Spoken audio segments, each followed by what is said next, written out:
Hi student, GIT के online class में आप लोग का स्वागत है। और आज की क्लास में वो जानने वाले हैं फाइनल अकाउंट में कैसे प्रॉफिट एंड लॉस अकाउंट तैयार किया जाता है, क्यों तैयार किया जाता है, क्या इसका फॉर्मेट होता है। हम लोग आज के क्लासेस में एक एक करके स्टेप बाय स्टेप जानने वाले हैं, सीखने वाले हैं। तो पहले मैं यहाँ पे डिस्कस कर दूं, जैसे फाइनल अकाउंट में हमने अभी तक जो तैयार किया है वह तैयार किया है क्या, तो वह तैयार किया है ट्रेडिंग अकाउंट। क्या तैयार किया जी? Trading account. इतना क्लियर है सबको? और ट्रेडिंग अकाउंट रियल में निकाले क्यों है? ठीक है, क्योंकि इससे हमको पता चला है कि जीपी कितना है और जीएल कितना है। जीपी कई लोग पूछेंगे कि जीपी आया जीएल आया, मतलब ग्रॉस प्रॉफिट और ग्रॉस लॉस, ऐसा भी शॉर्ट में कई लोग पूछ देते हैं, परेशान मत होना।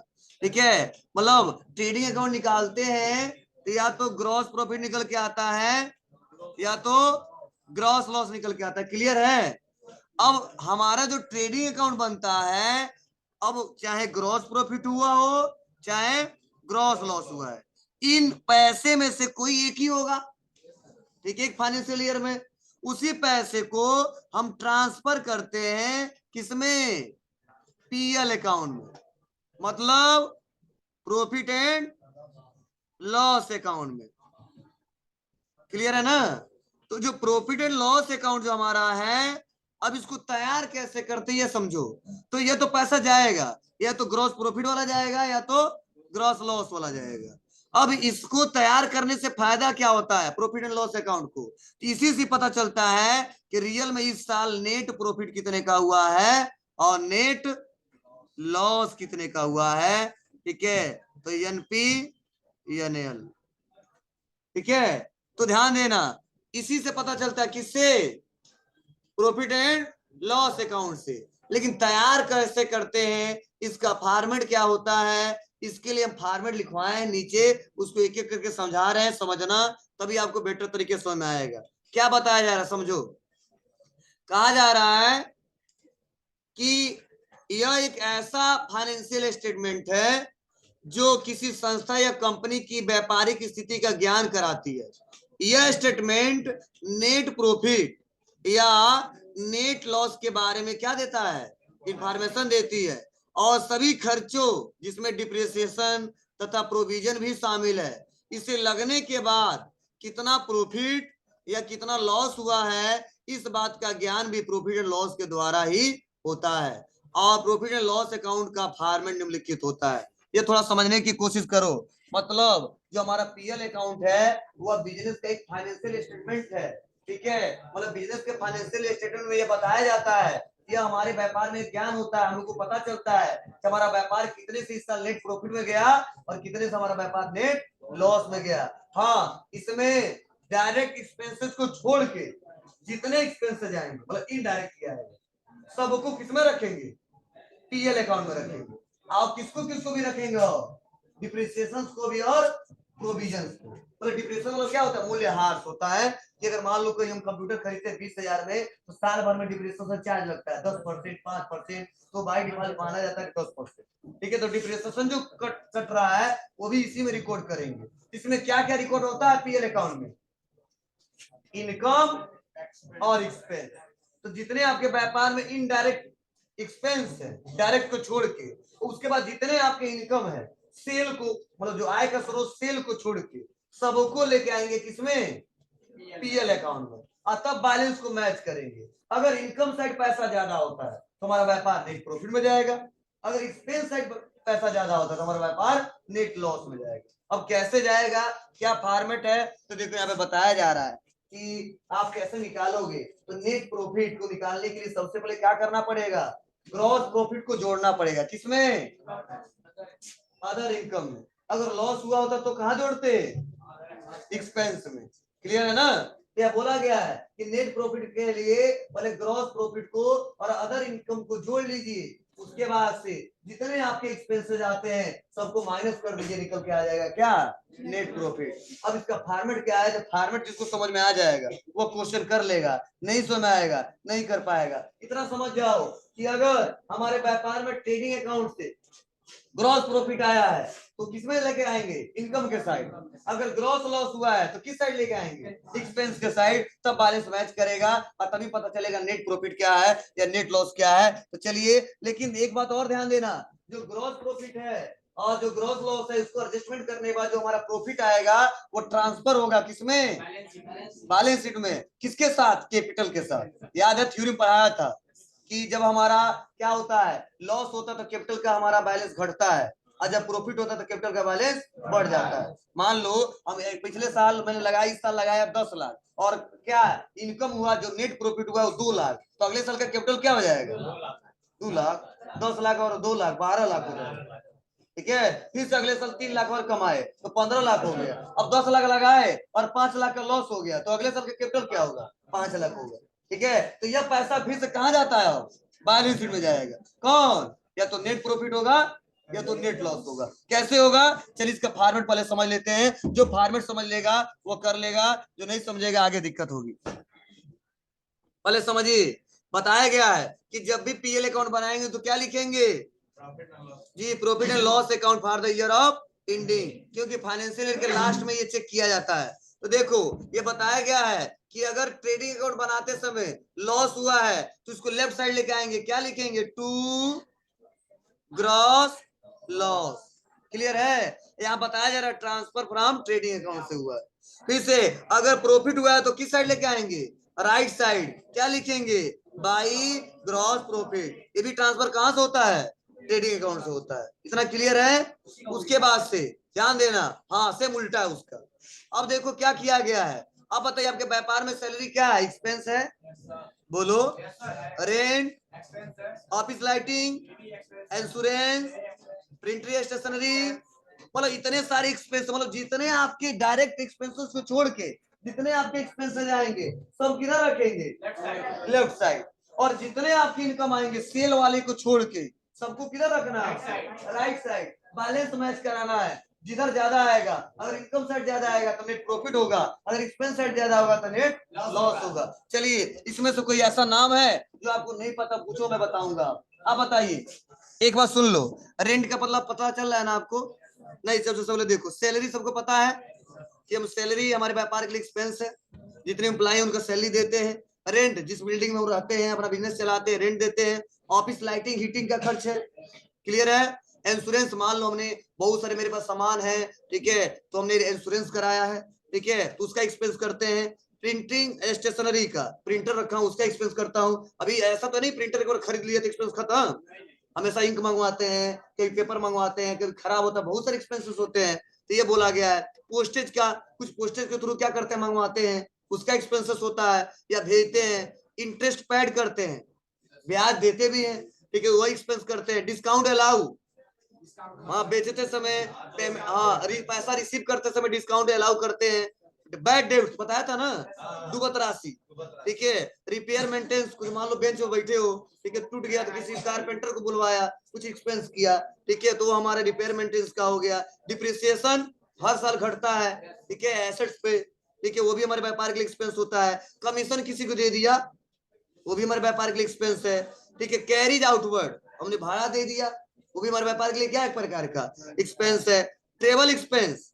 अब देखो क्यों यहाँ पे आउटवर्ड लिखा है तो हमने इनडायरेक्ट माना है। याद करो हमने बोला था इनवर्ड लिखे और किसी एक्सपेंस की बात करें तो समझ जाएंगे वो क्या है, हमारा फैक्ट्री से रिलेटेड है तो उसे डायरेक्ट मानते हैं। जब वो आउटवर्ड लिखता है तो समझ जाओ वो ऑफिस से रिलेटेड है, इसीलिए इनडायरेक्ट मानते हैं। हाँ, इसीलिए मैंने बताया भी था कि all factory expenses direct expenses होते हैं, और जैसे फैक्ट्री के आगे निकल जाता है, मतलब हमारे शोरूम में आ जाता है, तो मैक्सिमम खर्चे हमारे इनडायरेक्ट होते हैं। किसको किसको छोड़ के? वेजेस को छोड़ के, पैकिंग चार्ज को छोड़ के, ठीक है, और हमारा जो या फ्रेट को छोड़ के मैक्सिमम जो हमारे खर्चे होते हैं कितने आते हैं? इनडायरेक्ट आते हैं, ठीक है। उसके बाद इंटरेस्ट ऑन लोन, लोन लिया उस पर ब्याज दे रहे हैं, वो हो गया। उसके बाद से क्या है? To net profit. अभी कुछ करेंगे नहीं इसमें। उसके बाद से आप बताओ, इधर आ जाते हैं और क्या बताया जा रहा है कि रेंट रिसीव, हमको रेंट रिसीव हो रहा है, कभी पे करेंगे तो एक्सपेंस होगा, रेंट रिसीव करेंगे तो हमारे व्यापार के लिए इनकम होगा। फिर से कमीशन रिसीव, कमीशन रिसीव हो रहा है तो इनकम हुआ है, ठीक है। डिस्काउंट रिसीव हो रहा है, इनकम हुआ है। और एक लिखा है बैड डेब्ट्स रिकवर्ड, मतलब हमारा पैसा डूबा था, आ गया, इसको भी हम इनकम में रिकॉर्ड करेंगे। फिर तो बताया जा रहा है कि by income from any other sources, मतलब कोई भी हमारा सेल को छोड़ के अगर कोई भी किसी भी सोर्स से इनकम हो रहा है तो किधर रखेंगे इसको, लेफ्ट राइट साइड में।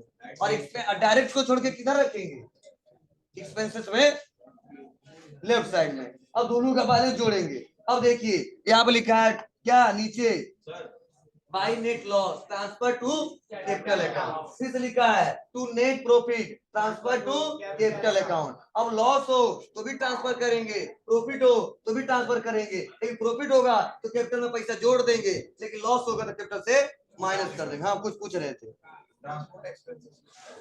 देखिए जितने हमारे ट्रांसपोर्ट के एक्सपेंस डायरेक्ट एक्सपेंसेस की कैटेगरी में आते हैं जी, हाँ वो डायरेक्ट, इसीलिए यहाँ पर नहीं दिया हमने, ठीक है ना। हाँ डायरेक्ट एक्सपेंस में ज्यादा जाता है, जो ट्रांसपोर्ट के खर्च होते हैं डायरेक्ट एक्सपेंस में मानते हैं, ठीक है। जैसे मान लो गाड़ी से माल आया, तुरंत मजदूर आते उतार देते हैं, वेजेस देते हैं, उनका सैलरी नहीं देते हैं, इसलिए वेजेस को बाय डिफॉल्ट क्या माना जाता है, डायरेक्ट एक्सपेंसेस। अब मान लीजिए कि अगर फैक्ट्री से किसी सेलर के पास है, वो ट्रांसपोर्ट किया, मतलब जब तक शोरूम में नहीं आता है, ठीक है, फैक्ट्री से शोरूम में जब तक मतलब शोरूम में आ गया उसके बाद से जो मैक्सिमम एक्सपेंसेस करते हैं, ठीक है, वो इनडायरेक्ट। लेकिन जो भाड़ा वाला से रिलेटेड है ना, वो हमेशा बाय डिफॉल्ट डायरेक्ट ही माना जाता है, समझे ना। जैसे भाड़ा दे दिए, पैकिंग चार्ज दे दिए, वेज दे दिए, कुछ कॉमन 5-6 हैं जो हमेशा, चाहे फैक्ट्री में हो चाहे शोरूम में हो। अगर शोरूम में आ गया और वहां से आपको ट्रांसफर किया तो हटा तो उसका हम अगर सेल करें तो भेजवा रहे तो उसका पैसा लेंगे ही लेंगे। लेकिन हम कुछ मंगवा रहे हैं कहीं से अपने लाने के लिए, तो भाड़ा हमारा डायरेक्ट मिल जाता है। जब शोरूम से आया तो डायरेक्ट नहीं, मतलब कभी भी भाड़ा आएगा तो डायरेक्ट ही बोला जाए, भाड़ा की बात है, ठीक है ना। तो ये क्लियर है बाबू। अब इसी पे क्वेश्चन दिया है, इसमें से कोई ऐसा नाम है जो आपको नहीं पता, क्लियर बता दो, पूछ लो मैं बताऊंगा। इसमें से कोई ऐसा नाम है जो आपको समझ में नहीं आ रहा, बताऊंगा मैं। देखो हजारों एक्सपेंस आ सकते हैं और इनकम आ सकते हैं, कुछ कॉमन हमने बताया कि जितने सेल को छोड़ के अगर जितने हमारे आय हैं, इनकम के स्रोत हैं, सबको राइट साइड में लेके आते हैं। और डायरेक्ट एक्सपेंस को छोड़ के जितने हमारे एक्सपेंस मतलब इनडायरेक्ट एक्सपेंस आते हैं, वो किधर आते हैं, लेफ्ट साइड में। बैलेंस को जोड़ते हैं, अगर इनकम साइड पैसा ज्यादा है तो नेट प्रॉफिट होगा, अगर एक्सपेंस साइड ज्यादा है तो नेट लॉस होगा। इस पैसे को ट्रांसफर करना है किसमें, बैलेंस शीट में, कैपिटल से एडजस्टमेंट करना है। कैसे करना है तो आगे का प्रोसेस है। चलिए इसी पैटर्न पे क्वेश्चन दिया, उसको समझा देता क्लियर होगा आपको। इसी के बारे में रेट के बारे में लिखा है, क्या है पढ़ लिए, क्या बताए भी है क्या है कैसे। चलो ए बाबू यही क्वेश्चन है, देखो दिख रहा है, क्या बोले, अब बाबू कहते इतना प्यार से, ठीक है, ध्यान देना, ठीक है। यहाँ पे क्या है सुन लो, यहाँ पे लिखा है ग्रॉस प्रॉफिट। आप बताओ, खुद बताओ आप लोग, जो ग्रॉस प्रॉफिट है वो किस साइड ट्रांसफर करेंगे जी, राइट साइड, बहुत अच्छा। सैलरी कमीशन इसी राइट साइड, रेंट पेड किया जा रहा है left side, office lighting advertisement, discount allow, insurance premium, travelling expense, चलो हाँ हाँ, उसके बाद से और भी है, ये क्लियर है ना। तो ये क्वेश्चन दिया सिंपल, तो आप बताइए क्या सोल्यूशन होगा इसका, निकाल के दिखाओ हमको, जैसे सोल्यूशन नहीं बताएंगे दिखाओगे। चलो कल से हम क्वेश्चन देंगे, इस पर समझा दे रहे हैं कैसे दिया है, जो आपने बोला है ना सेम वही मेंशन किया गया है। देखो आप बताओ, सैलरी को लेफ्ट, रेंट पेड को लेफ्ट, ऑफिस को left, advertisement, discount, insurance premium, travelling expense, इधर कितने को रखा गया, 2 को, किसको किसको, ग्रॉस प्रॉफिट और किसको, कमीशन इसी। तो टोटल कितना आ गया, 3,02,000। और इधर जो जोड़ोगे तो कितना बैलेंस आएगा, नहीं पहले इधर जोड़ लिए, ज्यादा यहाँ गया, अब इधर जो आया है तो जोड़ना पड़ेगा आपको कि ये कितना आएगा। अब दोनों को माइनस करने में जो प्रॉफिट निकल के आया, नेट प्रॉफिट कितना आया, 2,21,000। कितना आया है, 2,21,000। तो मतलब अगर जोड़ोगे तो कितना बैलेंस आएगा, बता दे रहा हूँ आपको, ध्यान देना। तो आप बताओ इधर बैलेंस कितना आया था, 3,02,000, और इधर कितना निकल के आया है, तो चलो हम एक बार कैलकुलेशन करके यहाँ से तुमको दिखा दे रहे कैसे जोड़े, तो परेशान हो जाओगे फिर से काम करते हो। क्या है बाबू? 50,000, यही ना। उसके बाद से 15,000, 3,000, 5600, 3,000, 2300, 2100, यही है ना। कुछ छूटा नहीं ना है। अल्ट प्लस इक्वल, तो देखो 81,000 आ गया। और इक्वल 3,02,000 माइनस 81,000 कितना आया? 2,21,000, यही निकल के आया प्रॉफिट में। समझ आया? तो क्या करोगे, पहले तो किनारे कहीं जोड़ लेते दोनों साइड के बैलेंस को। कोई जरूरी नहीं है कि इनकम साइड हमेशा ज्यादा आएगा, तो पहले किनारे इसको भी जोड़ लो, इसको भी जोड़ लो। पैसा किधर है? अगर इधर वाला ज्यादा है तो कम वाले से माइनस करके बता दो, अगर इधर ज्यादा है तो इधर से माइनस करके बता दो। मतलब पैसा जब इधर ज्यादा होगा तो लॉस में जाएंगे, अगर इधर ज्यादा होगा तो प्रॉफिट में जाएगा। कितना प्रॉफिट हुआ जी? 2,21,000। ये पैसा कहाँ जाएगा? बैलेंस शीट में। किसके साथ एडजस्टमेंट होगा? कैपिटल के साथ। जुड़ेगा कि घटेगा? जुड़ जाएगा। और लॉस रहता तो घट जाता। कितना घटता तो आगे की बात है। हाँ, जितना लगाया उतना बढ़ जाएगा। समझे जी? बहुत सिंपल क्वेश्चन है। चलो 15 मिनट टाइम है, क्वेश्चन बोलना बना के दिखाई दे। हाँ फिर बनाइए, 15 मिनट टाइम अभी। हाँ हाँ बना दो। नहीं फॉर्मेट याद कर लो यार,